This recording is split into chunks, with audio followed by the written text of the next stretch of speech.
1981 वजीर खजाना पंजाब नवाज शरीफ, 1985 वजीर आला पंजाब नवाज शरीफ, 1988 वजीर आला पंजाब नवाज शरीफ, 1990 वजीर आजम पाकिस्तान नवाज शरीफ, 1997 वजीर आजम पाकिस्तान नवाज शरीफ, 1997 वजीर आला पंजाब शहबाज शरीफ, 2008 वजीर आला पंजाब शहबाज शरीफ, 2009 वजीर आला पंजाब शहबाज शरीफ, 2013 वजीर आजम पाकिस्तान नवाज शरीफ, 2013 वजीर आला पंजाब शहबाज शरीफ, 2022 वजीर आजम पाकिस्तान शहबाज शरीफ, 2022 वजीर आला पंजाब हमजा शहबाज, 2024 वजीर आला पंजाब मरियम नवाज। एशियन टाइगर बनाने के दावे करने वाले इस टोले ने युगांडा, इथोपिया से भी बुरा हाल कर दिया है पाकिस्तान का। ये जलील खानदान नारे वोट को इज्जत दो के लगाता है और जब इक्तदार में आ जाए तो वोट की खाल उतार कर अपने अब्बू को खुश करते हैं। ये पूरा खानदान करप्ट, चोर, लुटेरों का है, इनसे बचे और पूरी कौम को चाहिए कि अब होश के नाखून ले, वरना ये अब मुल्क को बेचने पर तुल गए हैं। ये कंप्रोमाइज लोग हैं, ये बैरूनी आकाओं के इशारों पर चलते हैं। इन्होंने पूरे सिस्टम को अपने साथ मिलाया हुआ है।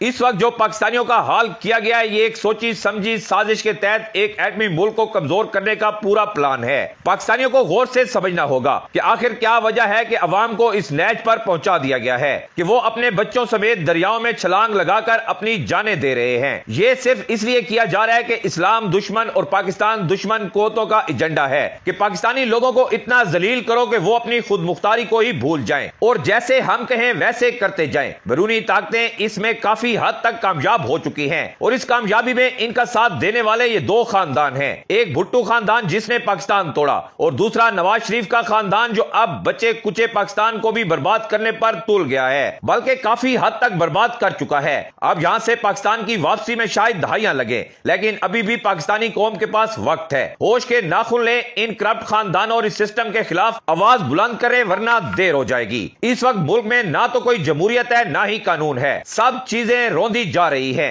अवाम को जानबूझकर गुर्बत की लकीर से नीचे पहुंचा दिया गया है ताकि वो अपनी रोजी रोटी के चक्कर से ही बाहर ना निकल सके। और जिस शख्स ने अपनी सारी जिंदगी इस कौम की बेहतरी के लिए वक्फ कर दी, उसकी तरक्की करती हुई हुकूमत को अमेरिका के कहने पर इसलिए हटाया गया कि वो पाकिस्तान को मजबूत कर रहा था और चारों सूबों को जोड़ रहा था और वाहिद लीडर है जिसका पूरे पाकिस्तान के हर कोने में वोट बैंक है। इसलिए जब कौमी यकजहती वाला इतना बड़ा लीडर किसी मुल्क में मौजूद हो तो बैरूनी ताकतों को यह चीज काबिल कबूल नहीं होती। इसलिए इसकी हुकूमत गिराकर अपने कठपुतली लोगों को हुकूमत पर नाजायज बिठा दिया गया है। फार्म 47 की मदद से और करोड़ों लोगों के वोट को पैरों तले रोन दिया गया है और यह सिलसिला पिछले 4 साल से अभी तक जारी है। अगर अब भी पाकिस्तान की कौम ने होश के नाखून ना लिए, अपने हक के लिए खड़े ना हुए, तो फिर इस कौम का कोई मुस्तकबिल नहीं है। फिर अगर मुस्तकबिल है इस मुल्क में तो वो सिर्फ इन्हीं खानदानों का, ब्यूरोक्रेट्स का और बड़े बड़े अफसरों का है। वो यहां से रोजाना की बुनियाद पर अरबों रुपए की करप्शन करके अपने बच्चों का मुस्तकबिल संवार रहे हैं, जबकि पाकिस्तान के बच्चे 2 वक्त की रोटी के लिए सारा दिन मेहनत मजदूरी कर रहे हैं और फिर ऊपर से जालमाना टैक्स, जुल्म, नाइंसाफी और बहुत कुछ सह भी रहे हैं। ये पूरी कौम जानती है, लेकिन अब कौम के पास वक्त बहुत कम है। अगर इसी तरह कौम सब कुछ चुप करके बर्दाश्त करती रही तो फिर समझ लें कि आपकी आने वाली नस्लें भी इन्हीं खानदानों की नस्लों की गुलामी में जिंदगी गुजारेंगी।